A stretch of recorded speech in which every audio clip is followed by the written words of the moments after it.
What is going on, everybody? Welcome to Off the Top Rope, Off the Mic Sports Network. So we've talked a lot about Bill Goldberg on the channel here, and needed to bring this back because some more came out of that interview that I wasn't able to talk about. Um, and I wanted to spawn it into this video here, specifically related to Goldberg's son, Gage, who like I said, one of the cool things, if there was a cool thing about this Goldberg run over the last 9-10 years, is we saw Gage really grow up from, a young kid to being in college now. And he's now, I think he walked on at Colorado, is playing for Coach Prime and the Buffs in Boulder, which is very cool. But so before I get to that, Goldberg comes across completely ungrateful and unthoughtful. Let's start there because all of the stuff that we went through yesterday, in terms of what he was saying and like how he was complaining 3 days after the fact. You got a retirement match. Yeah, your retirement speech got rushed off the air. You feel like you were wronged. You feel like you didn't get a proper build, even though you just got a world title match. And you were like, yeah, you know what? Trying to compare yourself to John Cena and The Undertaker. Leaving out the fact, hey, you got to have it in the place you wanted it in Atlanta, adopted hometown, in front of your friends and family, a bunch of dignitaries and guests of your career, including the former WCW head of security, were there.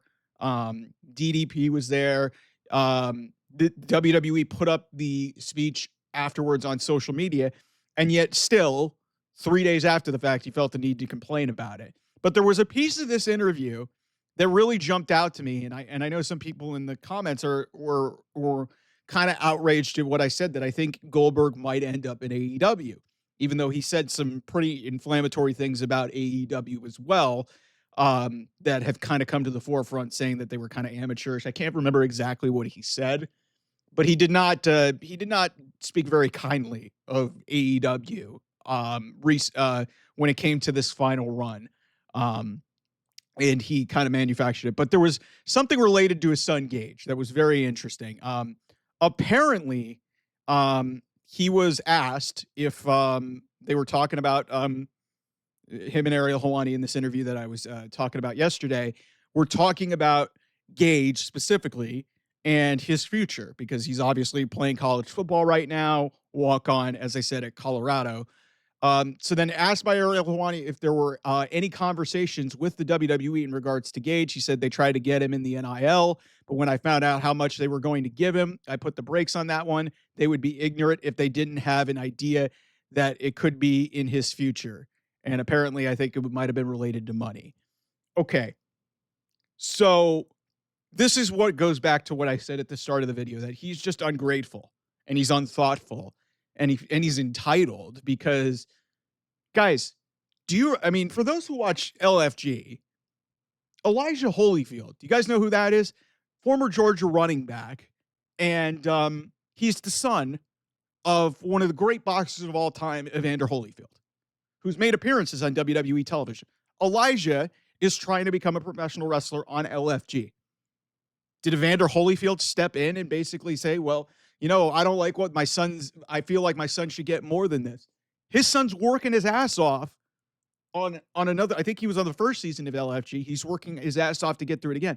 So just because Gage is your son, you don't like what they're giving him through the NIL system. By the way, Bronn Breaker, Bronn Breaker's is his cousin, Bronson, who is I think it's Scott Steiner's son, is going through the NIL system as well. So just because you're Goldberg doesn't mean that you're entitled to anything.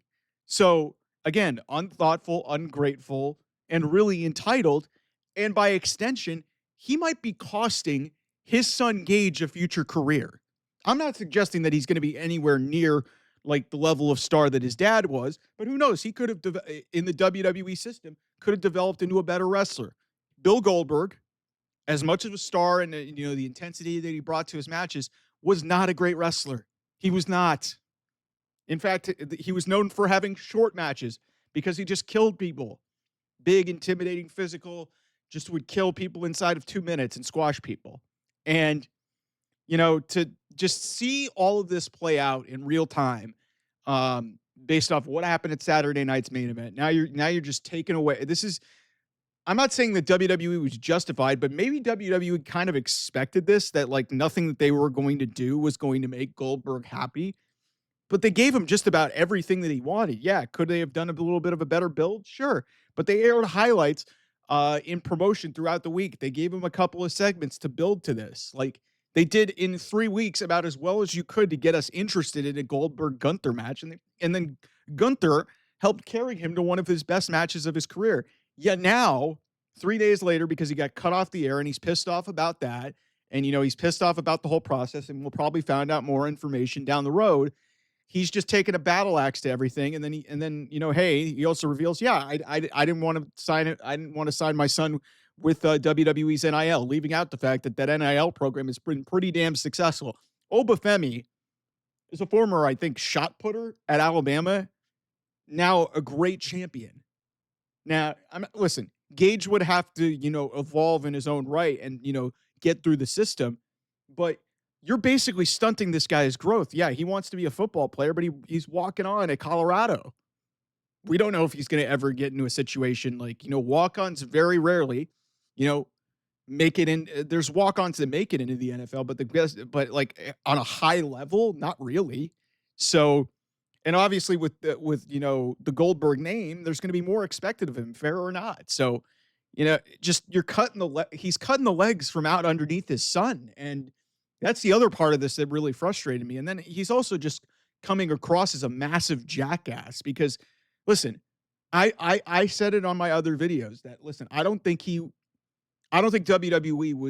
looks very good in this situation either, because they could have conducted, themselves a lot better and, set themselves up to, like, not have this debacle in PR go play out in front of their faces. But it's just, I don't get what Goldberg is trying to gain from, going and doing this interview 3 days after the fact, basically ripping apart the whole thing, saying he's trying to disguise it as like he's praising it, but he basically spent a lot of this interview just ripping this apart.